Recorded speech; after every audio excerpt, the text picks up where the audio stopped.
Mankind has silently decided, voted in favor of a collective suicide. We are headed towards a mass extinction, and we don't want to talk about it because it's our own choice. Don't be surprised by individual instances of wildfires, etc.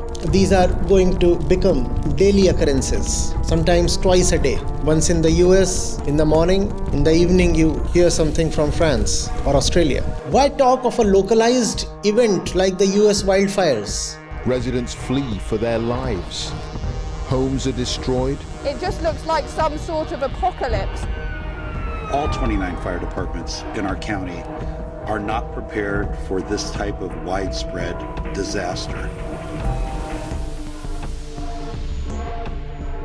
The symptoms might be local. The problem is planetary. Forget about meeting the problem effectively. Most of us avoid even looking at the problem. And this hunt for pleasure is the wildfire that you are seeing. There can be no political, legal, or technological solution to climate change. Climate change is the final crisis. It is the end game. And it requires a final solution.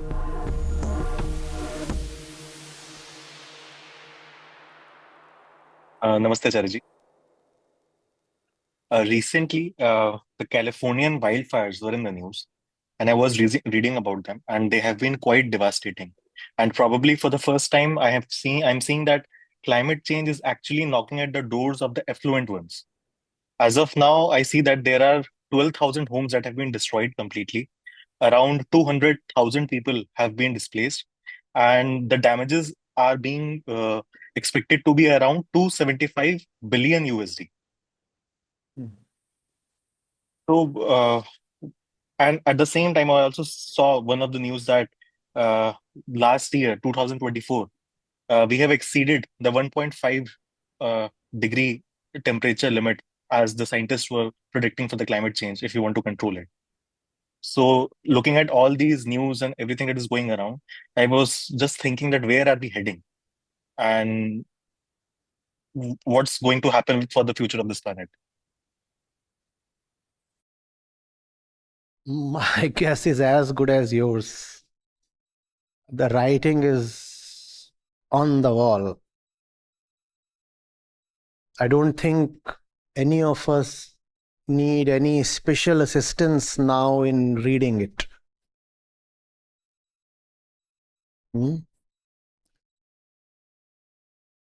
It's not just about the 1.5 degree centigrade threshold being breached.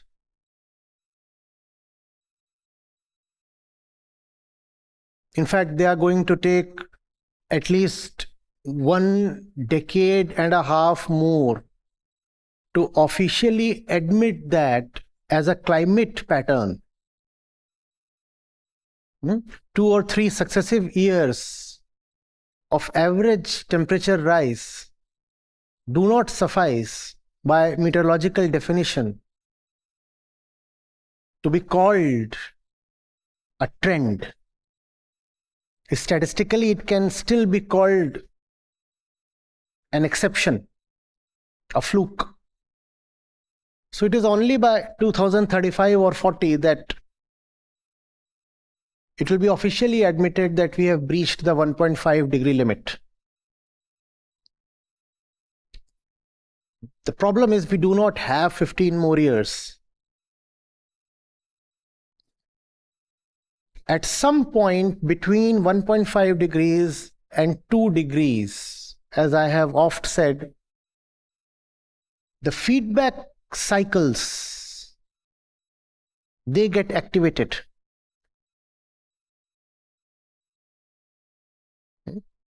By the time you come around to admitting that you have truly crossed the 1.5 degrees barrier, you will find that you have already reached 3 degrees or 4 degrees or who knows, 6 degrees.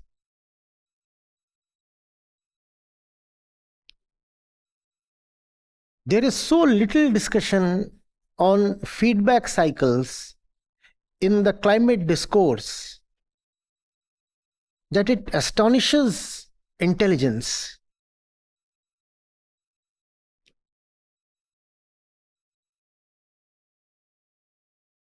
The Paris Agreement stipulated that we will reduce carbon levels by 45 degrees by 2030. And we will come to a net zero position by 2050.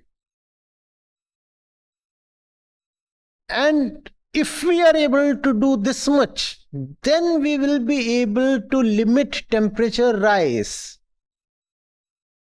to 1.5 or 2 degrees centigrade.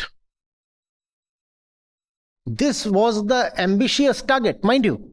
We were not targeting to reverse climate change. The target itself was quite lowly. The target was do something to limit the rise to just 1.5 degrees. And even to limit the rise to that point, you need to cut down emissions by almost 50%, 43% to be exact, by 2030.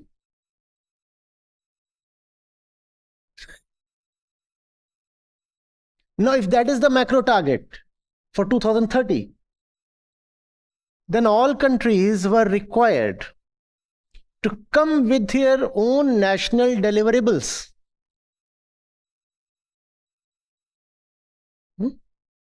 Because if the entire planet's emissions are to be cut down, then each country has to come up with a plan for reducing their own emissions.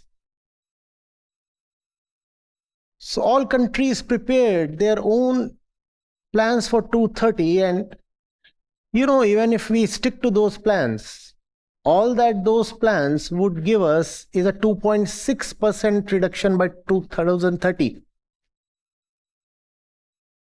First of all, we set a very low target, and then what we are doing to, or what we propose to do, not yet doing, what we propose to do with respect to that target would take us only to the extent of 2.6% compared to the 40% reduction that is needed. And that is needed just to halt the rise to 1.5 degrees.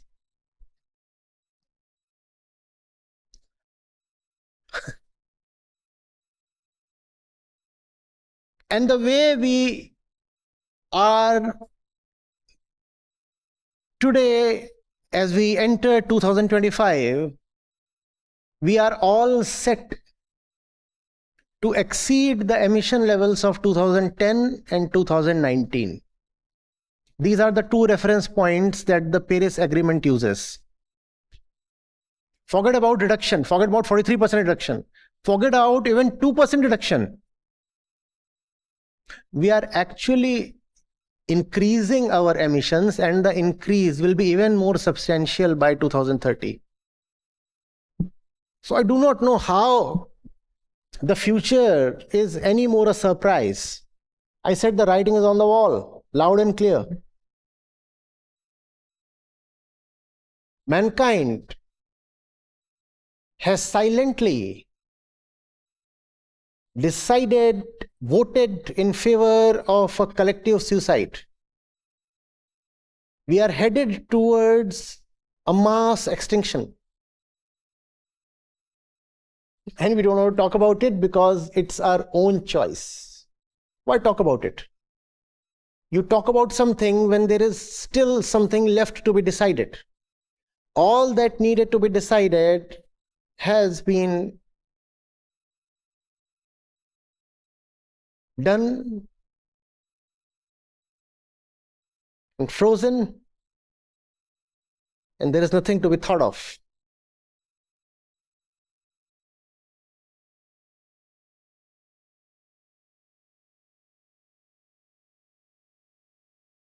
Are you getting it? 1.5 degrees is a very, very sensitive point. It's not that arbitrarily some figure was chosen. 1.5 degrees was chosen An important reason was this is the point after which the feedback cycles will set in. They'll start operating. We do not know exactly when. 1.6, 1.8, 2.0, 2.1. But the risk substantially increases after 1.5. In fact, some feedback cycles start even before 1.5. So those feedback cycles are there, and once they start operating, there is no limit to temperature rise, and it becomes irreversible and uncontrollable. Then carbon addition to the atmosphere does not depend on anthropogenic carbon emission. You enter a situation where carbon will keep being added to the atmosphere even if human beings through their activities are not emitting any carbon at all. Still, the planet on its own would keep adding carbon to the atmosphere, and therefore there would be resultant temperature hike. We have come to that point now. Don't be surprised by individual instances of wildfires, etc. These are going to become daily occurrences, sometimes twice a day. Once in the US, in the morning, in the evening you hear something from France or Australia. What are these feedback cycles? I've repeatedly spoken about them because they are the most dangerous thing staring at us today. They pertain to ice, they pertain to water, and they pertain to wood. You can classify them this way very simply in three. What are the feedback cycles pertaining to ice? Ice, being white in color, is a great reflector of radiation. But when ice melts, it exposes the dark soil, stone, or sediment beneath. And that being dark absorbs radiation. Since it absorbs radiation, its temperature rises. When its temperature rises, more ice melts. When more ice melts, more stone is exposed or soil. It absorbs more temperature, more radiation, and more ice melts. And that way, a very troublesome, very dangerous cycle starts. Similarly, the soil beneath the ice contains a lot of trapped carbon, and that has remained historically trapped beneath the ice, in the Arctic, in the Antarctic, on other glaciers in the world, even in the tropics. When the ice is removed, then the carbon that was trapped in the soil, the soil is organic matter, it contains carbon. That carbon is released. Often that carbon is not just carbon dioxide, but methane. Why? Because below the ice, there is not sufficient oxygen available. So carbon does not turn into carbon dioxide. Instead, there is an anaerobic reaction leading to formation of methane, and the global warming potential of methane, as you know, is 80 times more than that of carbon dioxide. Then we know of permafrosts. They are beyond the Arctic and the Antarctic. The soil is there, but the water in the soil remains frozen. It's not as if there is a layer of ice. There is the soil. but the temperatures are so low that the water in the soil, at least in the top layer, the top layer, remains frozen. Since it remains frozen, it does not allow the carbon in the soil to escape. But the permafrost is receding very rapidly, and it is again releasing carbon dioxide, methane. And the more methane is released, the more temperature rises. The more temperature rises, the more ice or permafrost melts. The more it melts, more methane is released. The more methane, the more temperature, the more temperature, the more melting, the more melting, the more methane. That's the cycle. It's just that when the ice melts, mind you, it's not just carbon that you release. You also release very, very primitive kinds of virus. They were lying dormant beneath the thick ice sheets. Viruses, as you know, they do not die. Just by being dormant, they do not die. They are, in that sense, like chemicals. Water does not die. In some sense, similarly, virus too does not die. For thousands and millions of years, viruses can remain safely stored like a chemical beneath ice or just below surface soil, topsoil. The ice is gone. What happens to the virus? Out. No, that doesn't have much to do with global warming, but just, as a side, as an appetizer, I'm serving it.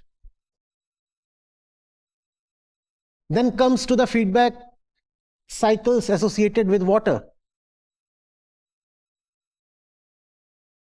Water vapor by itself is a greenhouse gas.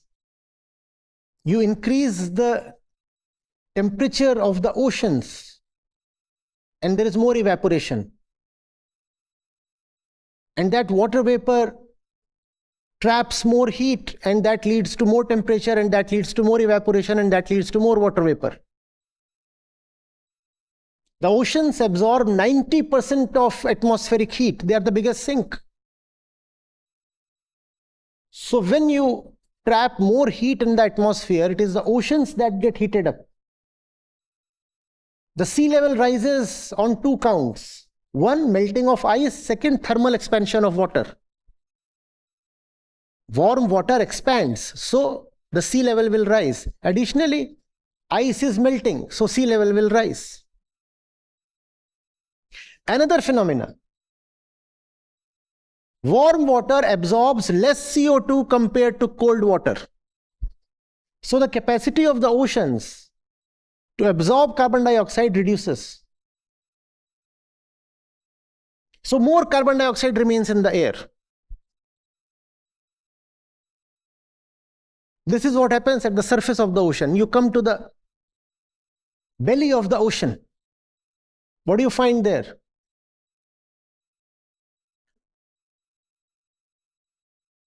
You know of the coral reefs, right? They are very, very temperature sensitive and they are organic in nature. When the sea temperature rises, the reefs, they decompose. And when they decompose, what do they emit? Again, carbon dioxide. So a big quantity of carbon dioxide that was lying trapped in the reefs, that is released into the atmosphere.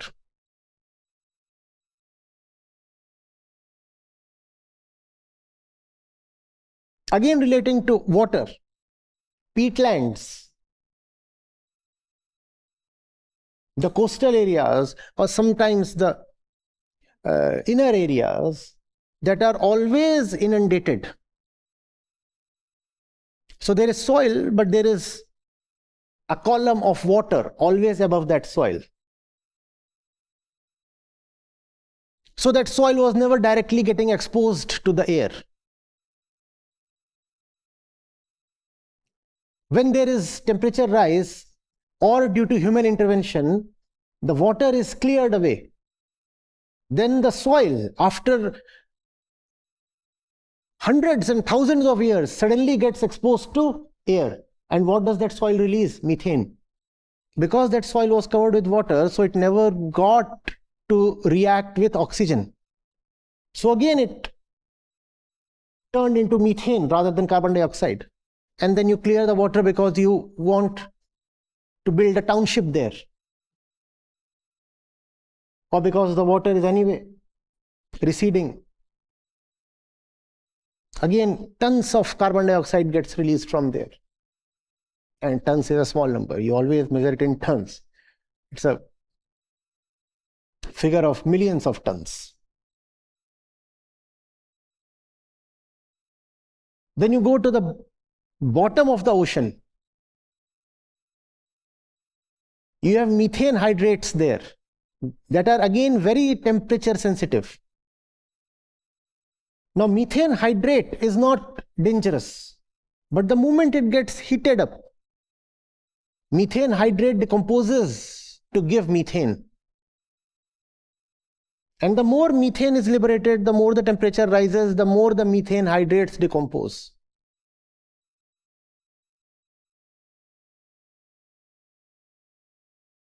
Then there is wood. We talked of ice, we talked of water, then there is wood.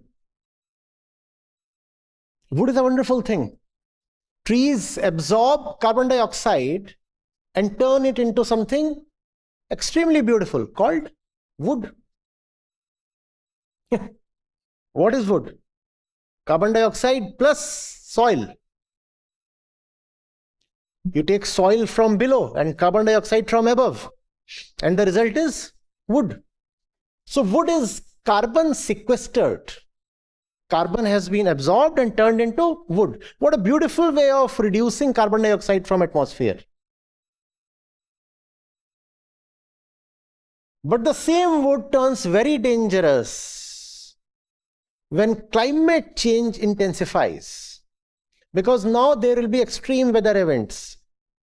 More heat, more cyclones, more logging, more felling. And when wood falls, then it becomes an emitter of carbon dioxide. Because wood is organic material. When wood would decay, it would release carbon dioxide. Instead of becoming an absorber, it becomes an emitter.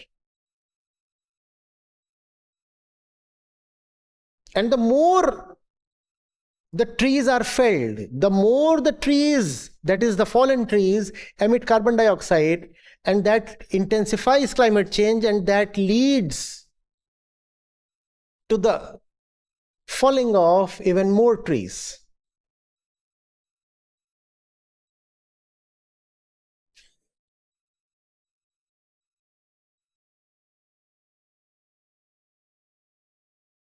Are you getting it? Why talk of a localized event like the US wildfires? The symptoms might be local. The problem is planetary.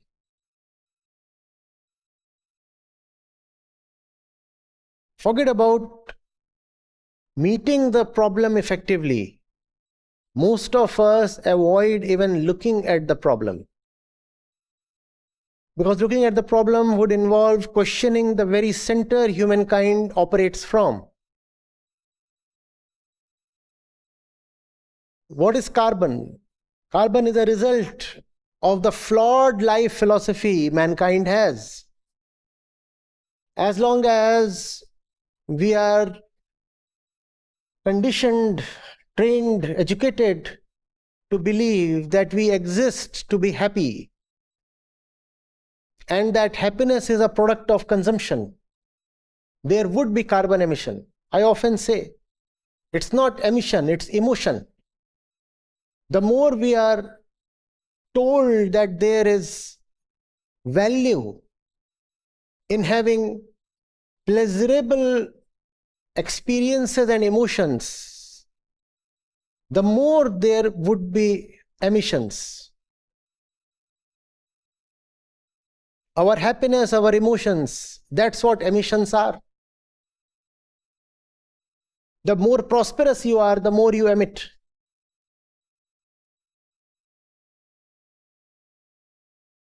The more you chase happiness, the more you emit carbon. Unless we are educated to find right avenues of joy, we will continue to hunt for pleasure.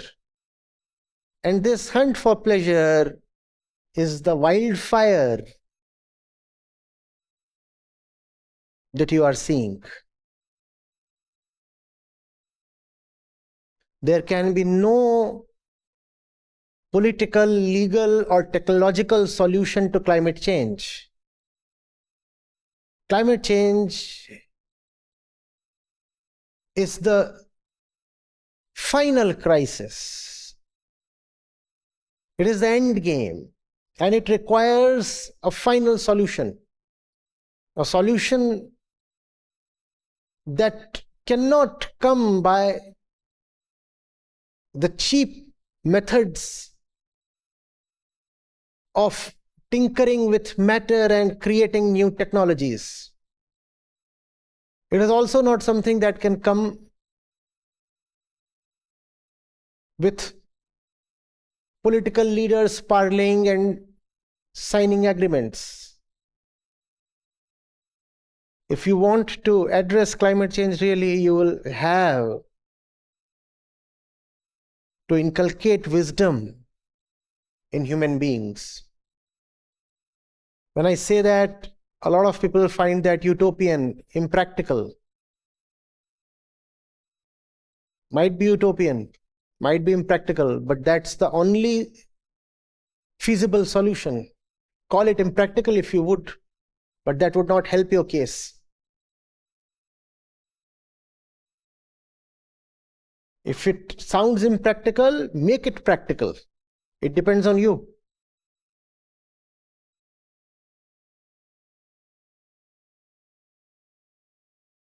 Unless we are educated in the right philosophy of life, why will we stop being exploitative towards the planet? There is no reason.